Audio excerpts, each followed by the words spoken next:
Good evening, everybody. Welcome to Soul School tonight. I am, at least at the moment, your host. There she is. There I she is. am. Okay. I'm sorry. Okay. Issues. Over. I'm here.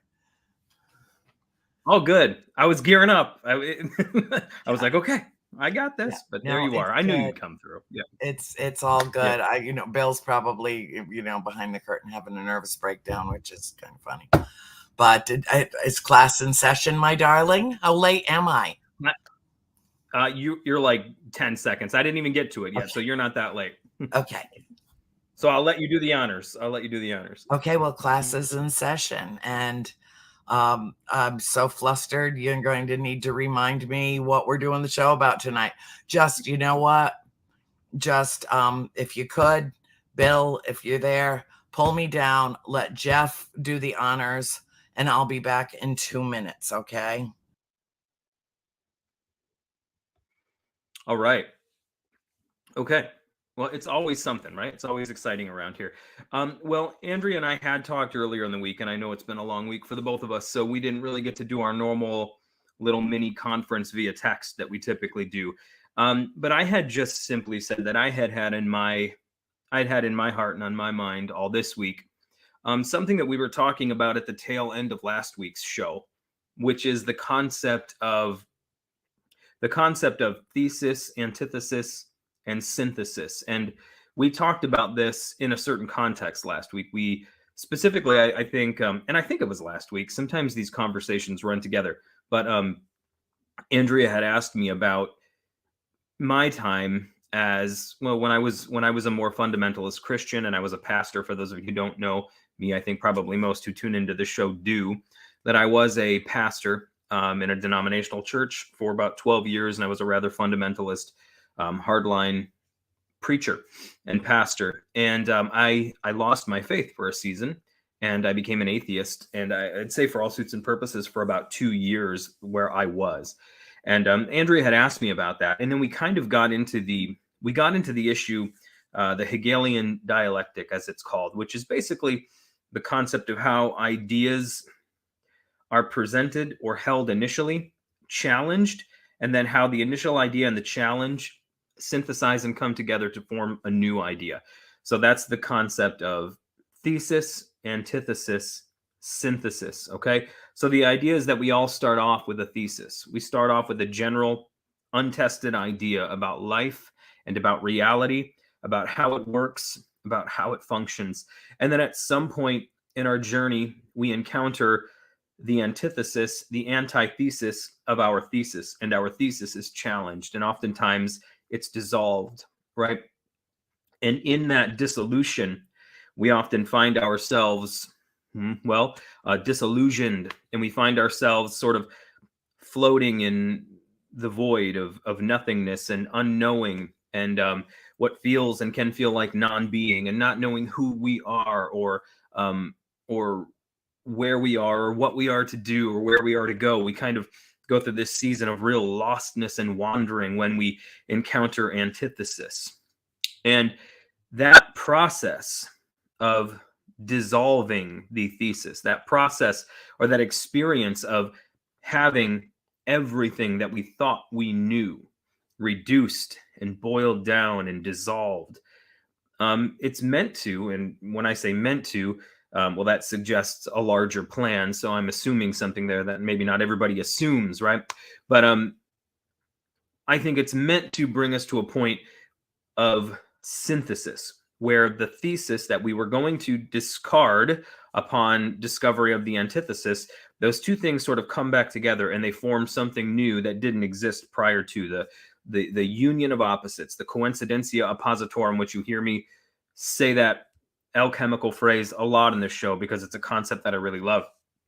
So we started talking about that last week, and we started talking about it in the concept, or in the context of, my belief system that experienced a little bit more than a challenge. It was completely dissolved, and how I came around to where I'm at now. And we talked about how Andrea was more of the existentialist school of thought, and then sort of went away from that and now kind of came back to it, but how it's something different because there's been the synthesis of these two things. So one of the things that I suggested we talk about this week is that we revisit those ideas And Andrea will be joining us again soon. For those of you who are wondering if it's just me and if you should tune out, no, she will be back.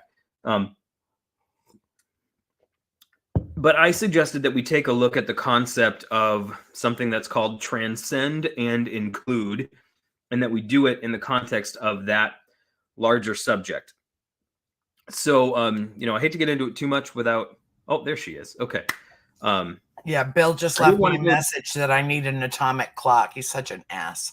If he lived closer, I'd have to kick it. But, he's like, 1,000 miles away. Yeah. Okay, so I'm back. I'm sorry. No, you're good.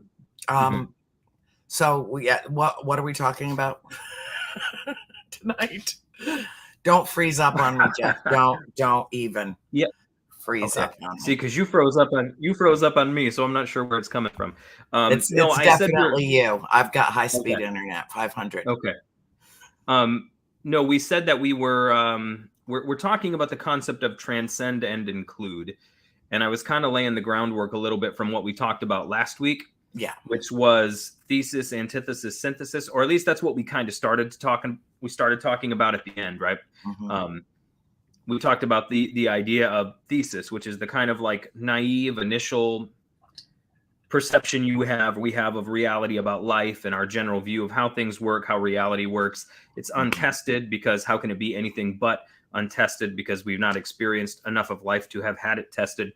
And then our thesis meets its antithesis, its antithesis. And in that place, the thesis is often is dissolved into the antithetical. It often consumes it. And we find ourselves oftentimes in this place of complete loss. It might be a crisis of faith. Disillusionment. Yeah. Complete disillusionment. It can manifest itself in a lot of different ways, depending on what you grew up in. If you grew up in an atheistic environment and you maybe encounter something that opens you up to the transcendent, it can be experienced the same way. It's whatever you grew up as, or you had as your thesis, your initial understanding about how reality worked. When that's challenged and it's dissolved, you experience a kind of disillusionment and you find yourself sort of free floating in nothingness, not knowing what to do or where to go. You find yourself in that space of liminality where two worlds are coming together, and it's a challenging place. It's the in between. Yeah. The in between. It's a dark place. It's a challenging place. It's a place where we don't necessarily know which way is up, which way is down, what's right, it's a what's kind left. Of purgatory on Earth, I think. That's how I think of it. That place that you go to where it's everything and nothing, and you don't know what's up and what's down. And it's being in the kind of place where you might even question your own sanity or your own ability to process information. And it usually hits us when we are struck by something shocking or traumatic. And it makes us question everything. So yes, I know that feeling well. It's often an experience of the traumatic or the transcendent that shakes us out of our whatever our little bubble was. It bursts that membrane and exposes us to what always existed outside, but that we had been sort of shielded and protected from. And now all of a sudden we become aware of our vulnerability. We become aware of how small we are in a large world, because it was nice and safe and comfy in the realm of thesis, because we had it all figured out. We knew exactly what was right, what was wrong. We knew what way was forward, what way was backward. We knew what progress was. We knew what regress was. We knew what good was. We knew what evil was. Everything was very simple, very black and white, very cut and dry, very binary. But when the bubble is burst and we're exposed to the fact that we exist in a much larger reality than the one that we originally thought we lived in, and we are just exposed to the everything that is outside of the bubble, it's traumatic. Now, it's freedom. It's also freedom and liberty, because you were constrained. You were imprisoned, for lack of a better term, and now you are free. But freedom is scary, And boundary, let's no boundaries is scary. That's why, psychologically, kids are actually more comfortable playing on a playground where there are clear boundaries. Whether there's a fence that marks the playground off from the outside world, or like a fence, or even an imaginary dividing line that says this is the elementary playground, this is the junior high playground, and these are non-overlapping magisterium. There is a comfort in that, because what the safe zone is, where you belong, where the borders are, it's safe. But if all of those borders are removed, there's this anxiety and this uneasiness, and kids aren't as comfortable engaging in play with one another in an environment without boundaries and borders. Yeah, it's like when you're a child, when you're young. That's why we have a coloring book and crayons, and we try so hard to color inside the lines, and we are encouraged to color inside the lines, because that I think promotes something that is innate, that is integral to humanity, and that is that we have a very marked tendency to compartmentalize everything, to put it in its own little file drawer for future reference. And then when you realize that with the stroke of your crayon, you're coloring outside the lines, and that behind the picture that was just drawn in black and white stick figures, you can create a whole background, change the whole atmosphere of what you're doing. It's freeing, liberating, creative, and scary. It is. But you have to have the lines before you can learn to color outside of them. Right. If you're given a coloring book without lines, you're not really given a coloring book. You're given a blank tablet of paper. So the lines are what give you the conception of the fact that you can create things. You can put lines on paper that represent, a house with a sunshine and clouds. Whereas if all you're given is paper and you never see the lines, you don't know how to create those things. So you're given the boundaries initially, and you learn to color within them. And then eventually you have an art class where you're given a blank sheet of paper. You're like, okay, now create. And you learn to create in the void by having learned to create within boundaries. So I just disappeared into the void on my screen. So I'm hoping, am I there? Can you hear me? Okay. Right as I said into the void, it went black and the little circle was spinning. I was like, oh great. Okay. We can see you fine. Yeah. Okay. So we learn through boundaries how to operate in the realm of boundarylessness. But even then, when we're operating in the realm of boundarylessness, what we end up doing is coming back to a place where we are creating boundaries in the realm of no boundaries. By creating, we are naturally creating new boundaries, but the new boundaries we're creating are a synthesis of what we learned in the realm of boundaries and in the realm of boundarylessness. Now, both of those things are coming together so that we can actually create something. So that's the synthesis of the thesis and the antithesis. That's where they come together, where you actually learn now how to create your own boundaries on the blank page that you couldn't have learned had you not been initially handed a coloring book with lines and boundaries, and then learned what it is to create without them. Well, once you start creating, you are naturally creating boundaries. So that's the synthesis of the two things. So it's not just boundaries and no boundaries. It's how do we bring these things together to create something new? And that's kind of how it emerges. And so in my case, my boundaries that I grew up with were Christianity, and a very specific form of Christianity. I wouldn't say the kind that I was raised in was necessarily a strict fundamentalist kind.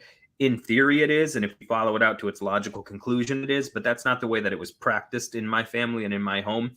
My parents were very generous and very kind, very forgiving, very gracious and merciful in their approach to Christianity.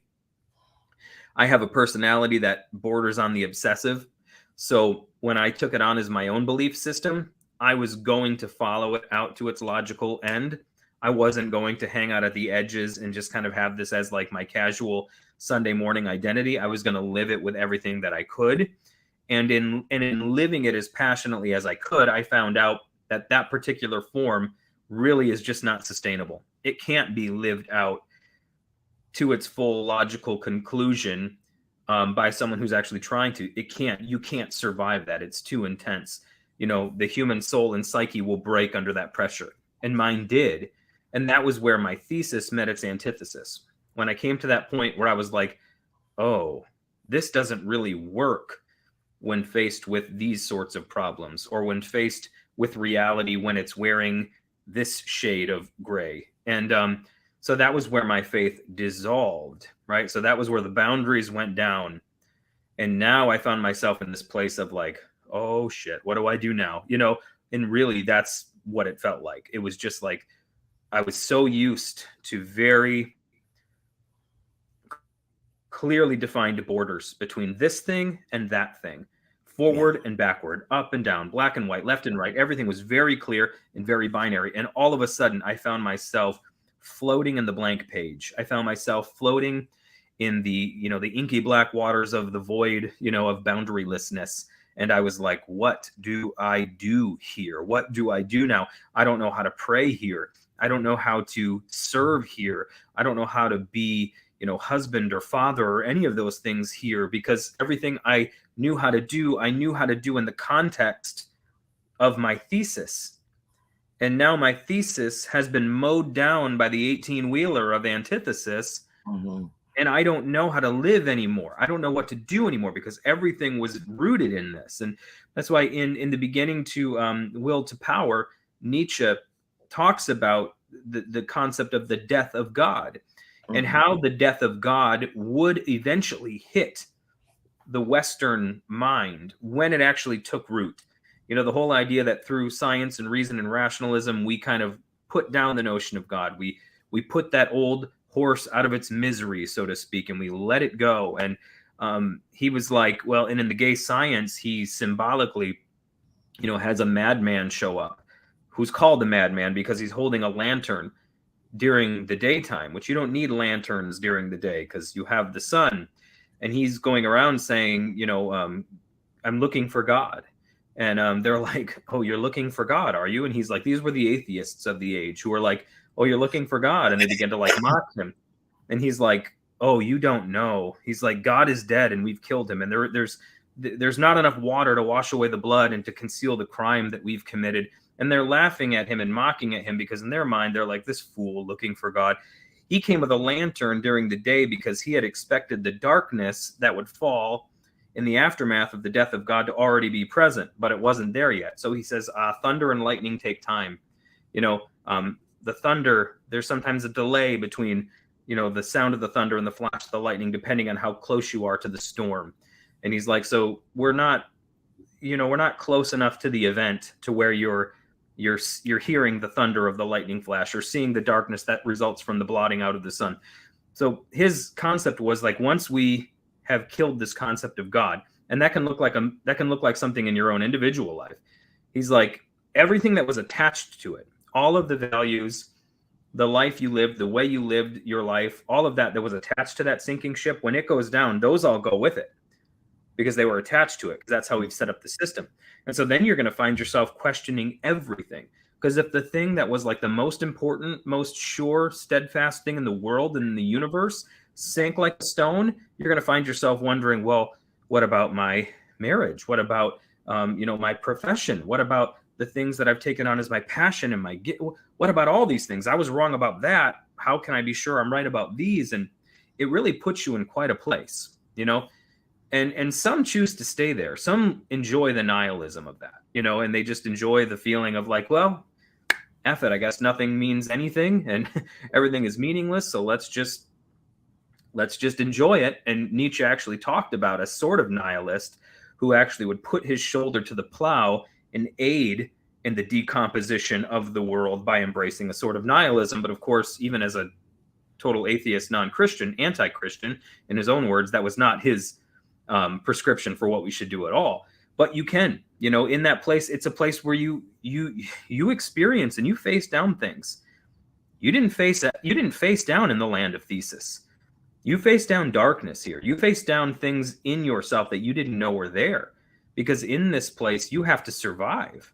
You know, we were just watching the movie Life of Pi. In fact, my wife and son are still watching it right now. It's probably I think it's easily my favorite movie. I can't get through it without crying. I know, me either. I watched it once and once only, just like Schindler's List. Once and once only. I can never watch it again, nor do I need to, because I think every frame of that film is seared into my memory. Right, and that's how it's meant to be, because even the name Life of Pi, pi is the hypothetical number that extends infinitely, right? 3.14 ad infinitum. And that's the nickname of the kid in the movie. And of course, pi, which is this infinite number, is symbolized by the Greek symbol for pi. And that's also a metaphor for the whole story, because it's a symbol that has infinite meaning to it. And that's the whole point of the movie, that every frame, even in the actual movie itself, there is like infinite meaning, even in just the frames. The cinematography, it's mind-blowingly beautiful. It is. But one of the symbols that's present in the movie, one of the symbols that's present there is you have this young kid, Pi, who his mother is a very religious woman and a vegetarian, you know, according to her particular religious proclivities. The father is not religious, and he's specifically not a vegetarian. He's more of an atheistic person who you can tell he did what he had to do in life to survive. And Pi, the son, is torn between these two worldviews and ways of, you know, seeing things. He grows up in a zoo, which is sort of supposed to be like a Garden of Eden symbolically. And then he has to leave Eden when the parents sell the zoo and move to Canada. And they're transporting all the animals with them on a boat that's called, of all things, the Simsum, Tsimtsum, which in Lurianic Kabbalah means reduction, or the place where God reduces his presence so that we can actually experience life, where actual chaos and trouble can touch us, so that we grow and we actually mature and become who we're supposed to be without him hovering over us like a helicopter parent, protecting us from everything. That's what the word Simsum means. And that's, of all things, the name of the vessel they're traveling on, right? Spoiler alert for anyone who hasn't seen the movie. I should have said that up front. You know, seriously, spoiler alert. So then that ship sinks in the movie.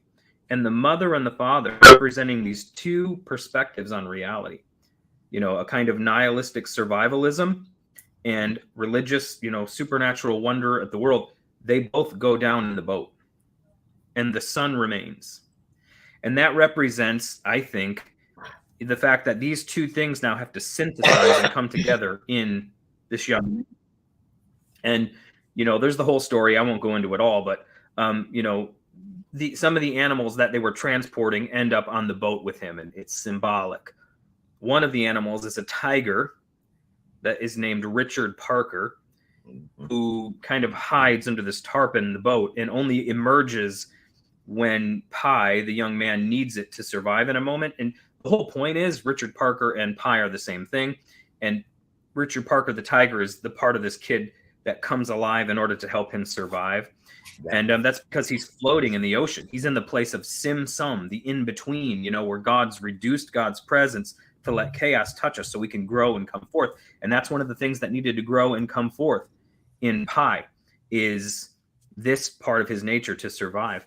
And anyways, that's like the point. When you're in that place, when you're in that void, when you're in the open ocean, some of those things come out of you. You have to learn to survive, you know.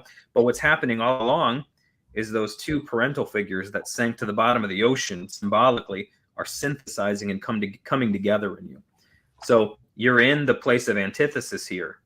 You know, you've left the garden, but the point is merging these two so you can see both the purity and the power of the mother's faith and the necessity that the father of survival that the father showed him. You know, that both of these things are needed and necessary and have to come together. So that it was just providential that they were watching it when I came home from dropping my daughter off, because I had already planned on talking about some of this stuff. And it just, I want to, when this is done, I'm going to watch it again, because I was like half in tears coming back here to like do the show. I was just like, oh, that movie just hits me. Anyways, but it reminded me too of even the concept of Eden, you know, because we started hitting on this last week. and how we talked about the symbolism of the Garden of Eden. And though I consider myself a Christian, I don't take the Garden of Eden story literally. And I think it's pretty obvious it's not meant to be taken literally from the way that it's composed. But in the story of the Garden of Eden, some of the imagery there that's so rich and powerful is that you have these two individuals who are essentially created like children. They're naked, we're told, and they don't feel ashamed. And Genesis 1 is one account of creation, and then Genesis 2 and 3 is another account of creation. We in the English Bible put them together as though they're one story, but it's actually a compilation of two different stories, Genesis 1 and then Genesis 2 and 3, from two different hypothetical sources. But in Genesis 2 and 3, it says of Adam and Eve that they were naked and they felt no shame. And then the very next line, which it's divided between, 2 and 3 are divided as though it's chapters, but in the Hebrew Bible, there are no chapter divisions.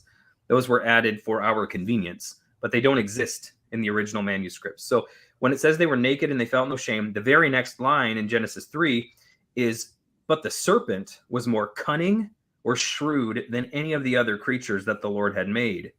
So, interesting, because the word naked and the word for shrewd or crafty are almost identical. They're homonymous, they're homonyms. So they rhyme and they essentially mean the same thing. And the biblical writers weren't idiots. They knew what they were doing, and they knew why they knew how to use words and whatever. So the fact that it says they were naked and felt no shame, and then it says the serpent was also the most, in a sense, the most naked of all the creatures the Lord God had made. But that word can also mean shrewd or cunning. So this is interesting. Why would the serpent be the most naked and therefore be the most shrewd or cunning? Well, what do snakes do continuously? Shed their skins. So the serpent is constantly shedding its skin. Therefore, it is the creature who is the most acquainted with nakedness or casting off its garment, because that's what it does regularly, right? So symbolically, it's the most naked of all the creatures the Lord's made. And there's deep symbolism there because it's constantly casting off its garment. It's acquainted with nakedness, and this has made it shrewd and crafty. Adam and Eve, on the other hand, are naked and are ignorant concerning their nakedness. They don't really even know that they are. The serpent knows that he's naked, and he's come to understand that this is something that can be used to take advantage of others, right?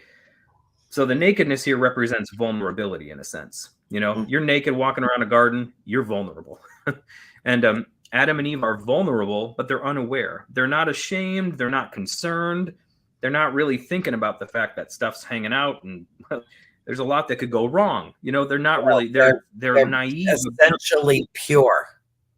They're essentially as pure as a newborn baby.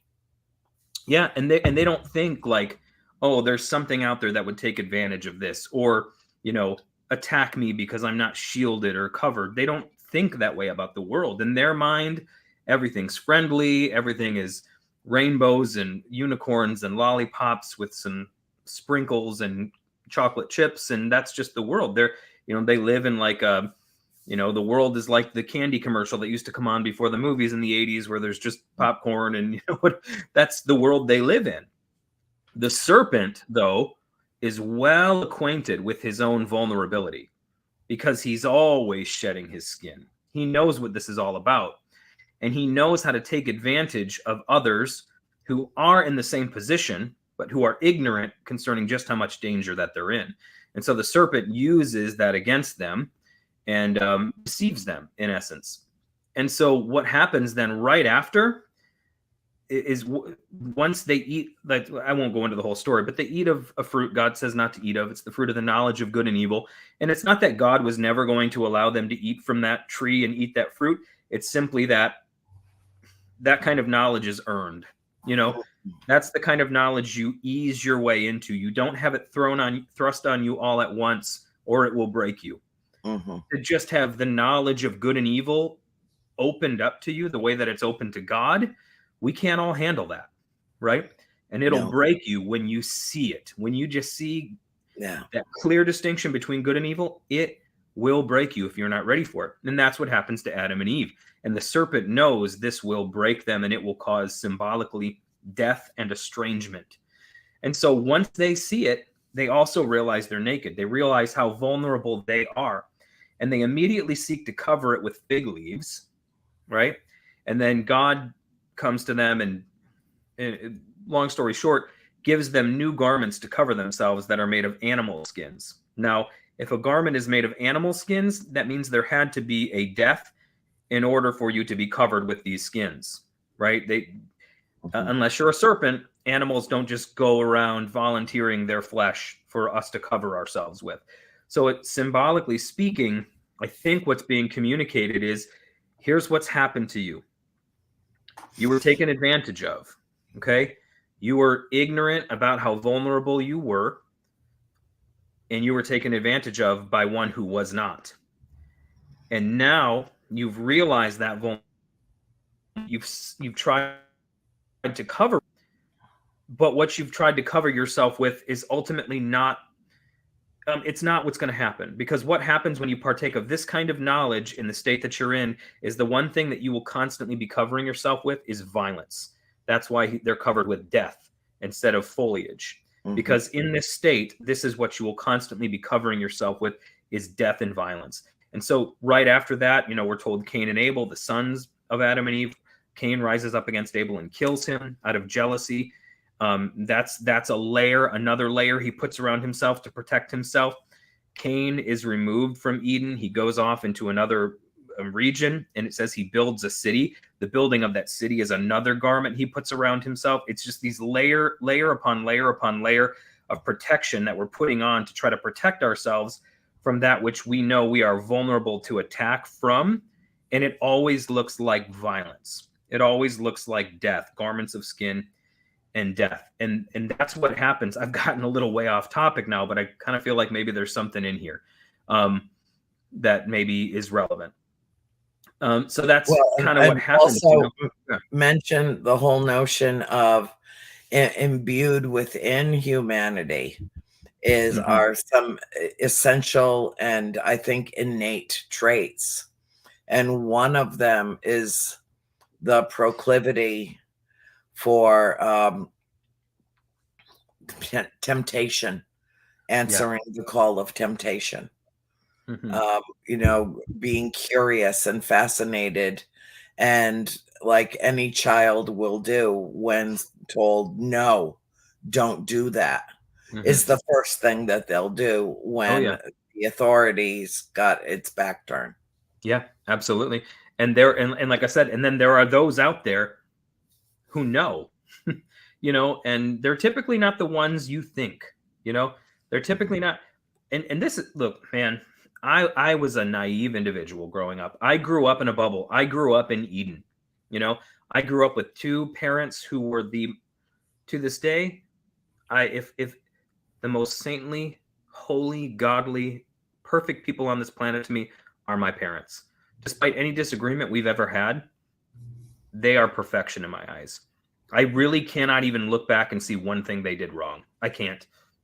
Even when I know there's clear errors and flaws because we're all human, I still look at it through very rose-tinted glasses because they are just pure love and like self-sacrifice and self-giving. They've taught me everything I know about that. And I grew up in Eden. I was very naive about what the world was like out there. And I'm very trusting. I always have been very trusting. My dad, I'm trusting to the point of gullible. Yeah.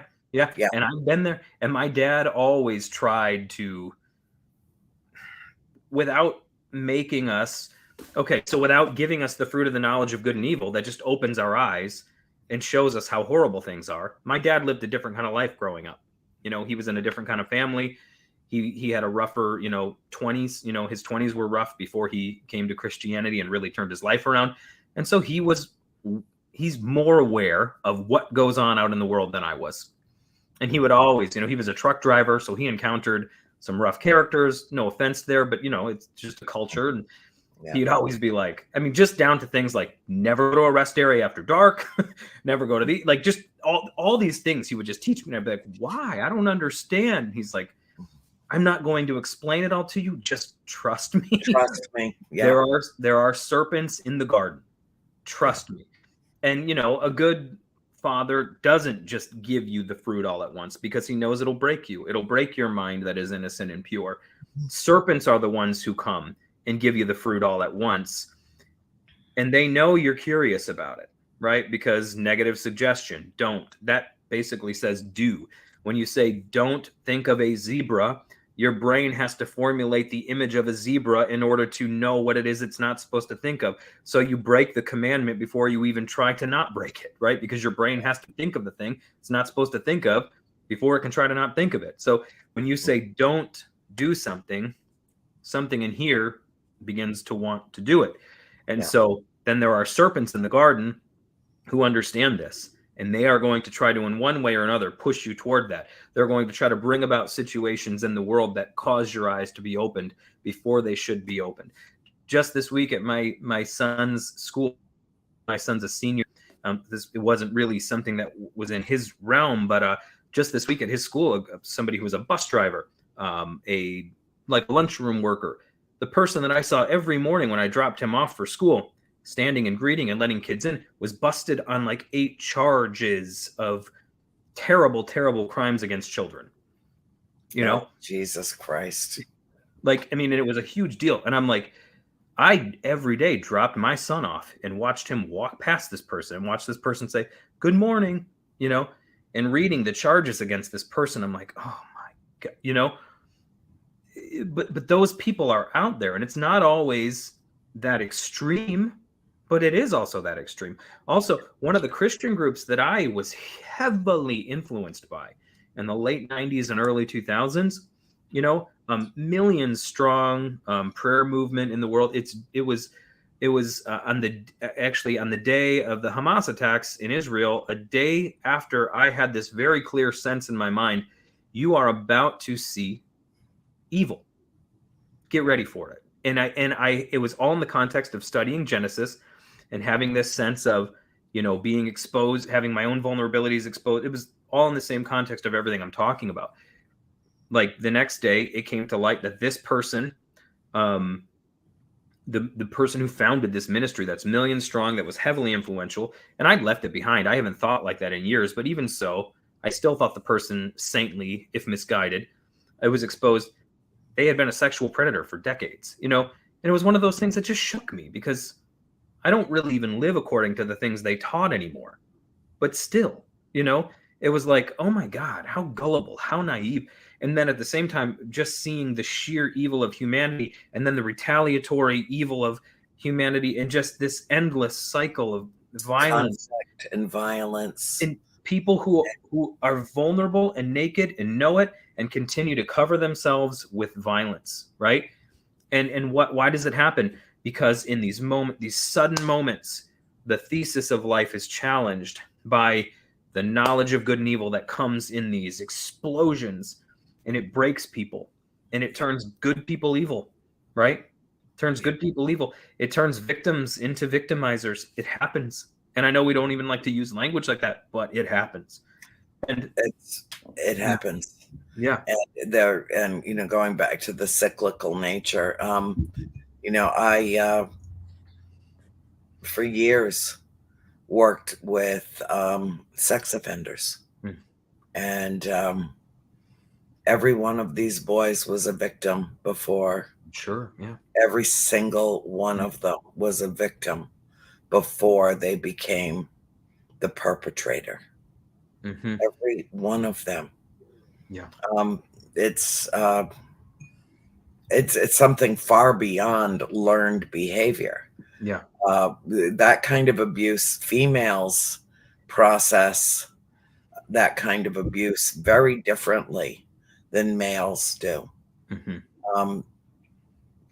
And it's, you know, to perpetuate that cycle, you know, it's almost impossible to break it. Yeah. It's so ingrained in human nature. I had a crisis this week. And it's one of the things that I wanted to address with him. We've got a little bit of time left, Yeah. but I had a crisis this week that was very hard for me to process. And I kind of hit the wall, the stone wall of Eden, of the garden. Mm. And it was the attack on more than 120 people dead, 750 people wounded, because they were rushing the supply trucks in Gaza. And apparently somebody felt threatened in the IDF and just opened fire on these people. And all they were doing was reaching out with trembling hands, begging for food because they're starving to death. And someone on the other side said they're a threat when they were almost too weak to lift their arms up to get the food from these supply trucks, and were murdered in cold blood. And I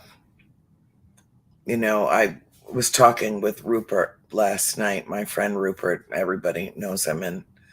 And I said, I feel like everything I do is for naught.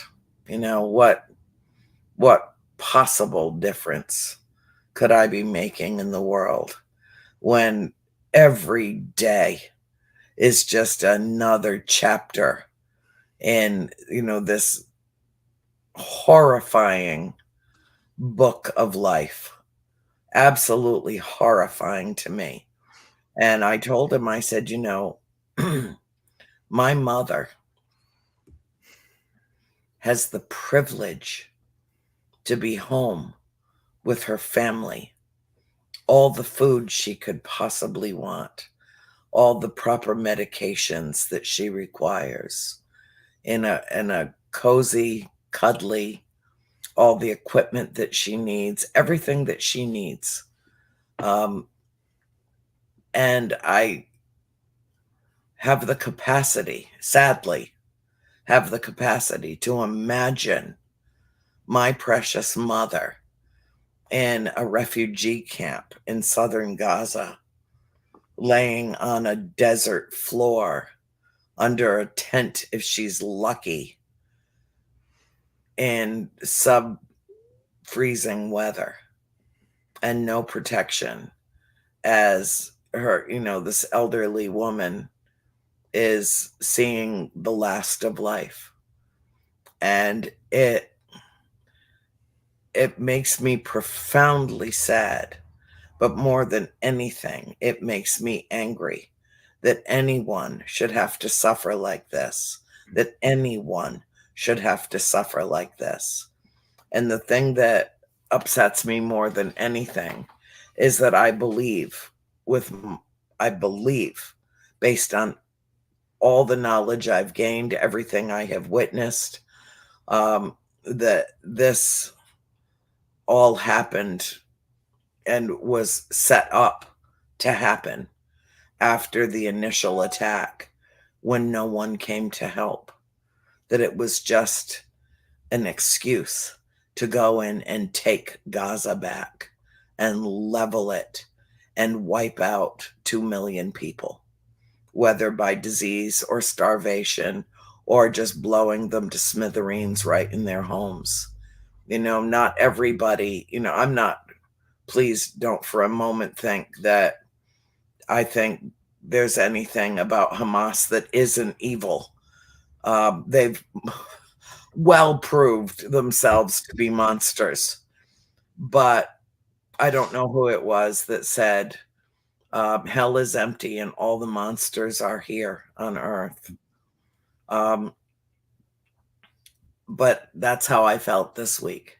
That, I just can't take any more. I can't take any more of the knowledge of good and evil and perpetual conflict that never ever ends. It just never ends. My mom said to me, I was born into a world war and I will die in a world war. Now, she firmly believes that it's already begun, and she could very well be right. And, so we talk about this being soul school, and, what have we learned? What the hell have we learned in a lifetime, in my mother's lifetime, in 84 years? What have we learned? And honestly, Jeff, I look at the state of the world, and all I can say is nothing. We've learned nothing. We're making the same mistakes over and over and over again. And instead of being our brother's keeper, we are our brother's assassin. And that humanity doesn't deserve to inherit the earth. Leave it to the cockroaches and the rats. We don't deserve. We are so self-destructive as a race on this planet. Not only do we destroy each other at every opportunity, but we're destroying the planet upon which we dwell. And I talked to Rupert, and I'm like, I give up. I just give up. I do. What's the point? What is the point? Why should I have to put a little makeup on Friday night and speak to people about, all that we talk about and all that we share, when it doesn't seem to make any difference at all? And his response is, you have no idea the difference that it makes. You have no idea how far your reach. Yeah.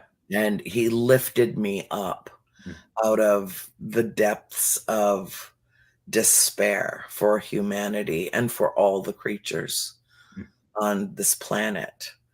And, said, save one soul. Yeah. Reach out and help one person, just one. And your whole life will have been of value beyond measure. Well, I know I've done better than that in my 65 years, and so have you. So, what do we do, Jeff? Do we just, and if we can't stop or even mitigate the conflict, if we can't do anything except identify it and mourn about it, and know that nothing's going to change, it's just going to get worse, then why even have this outlet? What's the point? This is how I try to live my life. As above, so below. Which means the larger picture ultimately is shaped like the smaller picture. That's what fractals teach us. Fractals teach us that the larger reality is made up of the smaller reality. And so what I do in miniature every day contributes to the collective shape of reality. The greater good. It is. And all we can do is, number one, start with ourselves. And we can we have to have a large, big view of everything. We have to look through the telescope and see how big everything is. But then we also have to look through the microscope and realize that large things are made up of very small things. And if we try to fix the big things, we'll end up getting so frustrated that we stop tending to the small things. But if we all tend to the small things, those become large things. And, there's a great scene. It's probably one of my favorite TV shows of all time, is the first season of the HBO show True Detective. And it's not everybody's cup of tea. It's definitely not everybody's cup of tea. But at the very end of it, let's just say it's grisly and gruesome, and there's a lot of things that happens, but it's a very deep and existential, look into humanity.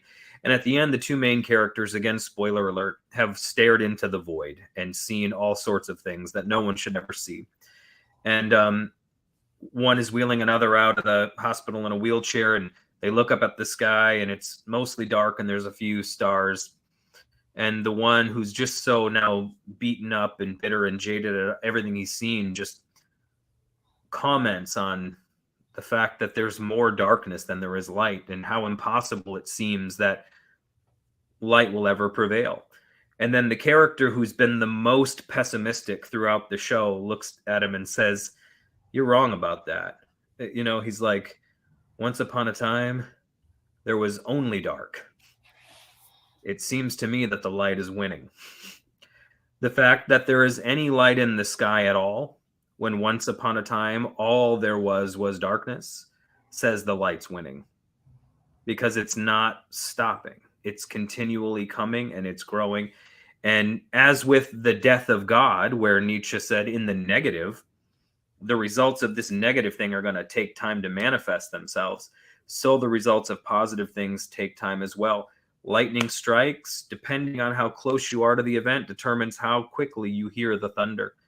And so the good that you do, the good that I do, the good that everyone watching and viewing does, whether it's something as simple as you wake up in the morning and you choose to stay on the planet for one more day, because God knows sometimes that's the hardest thing to do. And if then on top of it, you choose to stay on the planet, you choose to love and serve someone other than yourself when you're in a place where you're healthy enough to do so, good God, you're doing more than most ever get around to in 10 lifetimes. And if on top of that, you go out and whatever, I mean, those things aren't small things. They are small things. No, I'll take it back. They're small things. But small things become massive things when we all practice them together. And what you and I do, what you and Rupert do, what everyone is doing in their own individual ways, is we're calling people to take hold of the small things, to love yourself, to love others, to serve others, to do what you can to brighten up the small corner of the world that you live in, to light a match, to light a torch, to light a signal fire eventually. And eventually, if we all do that, we light up the world. And the fact is, there was once only darkness, and the fact that there's any light at all shows that the light is winning and the light is growing. And it's so easy to get discouraged when you get consumed by the macro. Good God. But as above, so below. Well, I think that we all live, whether we want to admit it or not, we all live in quiet desperation. Mm-hmm. All of us do. Yep. Trying to find our way out of the darkness and into the light, trying to ascend spiritually, learning very, very painful lessons from the incredibly difficult tests that we are tasked with. Mm-hmm. And if I could humbly suggest what you just said, just showing up in Soul School every day is, and you get a car and you get a car and here's your, you get a badge and you get and here's a fresh pencil and there's your gold star, I mean, it is just being brave enough to live one more day on this fucked up planet, in this fucked up society, and to still find reason for being and reason for being happy is maybe one of the lessons that we learn, that no matter how bad, just keep going. What Churchill said, when you're going through hell, just keep going. And I don't know the philosopher who said that if God did not exist, man would have been forced to invent him. Got to wrap. Okay, Bill, where's my 1 minute? Get your damn atomic clock going. You're supposed to give me 1 minute so I can say goodbye. All right, we have to wrap.